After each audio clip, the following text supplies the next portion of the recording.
वेद बातमीचा, लढा सत्याचा, निर्भीड पत्रकारितेचा, राजकारणातील महत्त्वाच्या बातम्यांच्या अपडेटसाठी आजच आपल्या यूट्यूब चॅनेलला क्लिक करा आणि रोज अपडेट मिळवण्यासाठी चॅनेल सबस्क्राईब करा.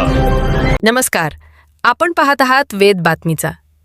द्राक्ष निर्यातीचे 7.5 लाख अडकल्याने पतसंस्थेसमोर ठिय्या आंदोलन. राहुरी फॅक्टरी येथील the Rahuri urban credit cooperative society limited या पतसंस्थेत द्राक्ष निर्यातीचे 7.5 लाख रुपये अडकल्याने शेतकरी ज्ञानेश्वर देवराम वाणी यांनी सोमवार दिनांक 11 मे रोजी पतसंस्थेच्या प्रवेशद्वारासमोर ठिय्या आंदोलन सुरू केले आहे. ज्ञानेश्वर वाणी यांनी आपल्या शेतीतील द्राक्ष पिकाची निर्यात केली होती. त्याचे पेमेंट संबंधित एक्सपोर्ट संस्थेमार्फत या पतसंस्थेत जमा करण्यात आले होते. विशेष म्हणजे पैसे जमा झाले त्यावेळी वाणी यांचे बचत खातेही नव्हते. 7.5 लाख रुपये जमा झाल्यानंतर त्यांचे खाते उघडण्यात आले. खाते उघडल्यानंतर पतसंस्थेकडून त्यांच्या सह्यांच्या पैसे काढण्याच्या पावत्या घेण्यात आल्याचा आरोप वाणी यांनी केला आहे. सुमारे 15 दिवसांपूर्वी सायंकाळी पैसे देतो असे आश्वासन देण्यात आले होते.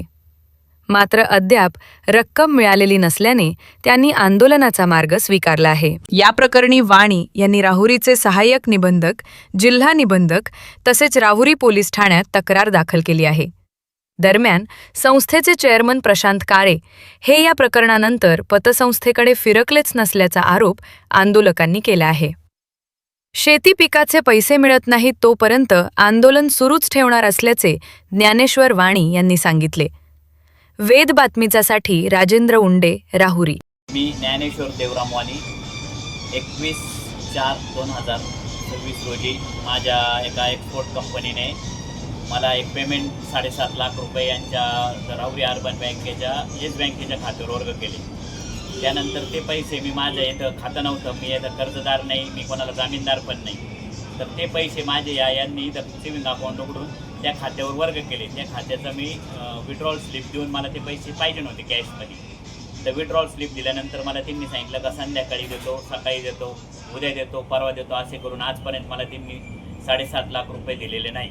तरी ते पैसे मला त्यांनी ताबडतोब मिळावे ही नम्र विनंती.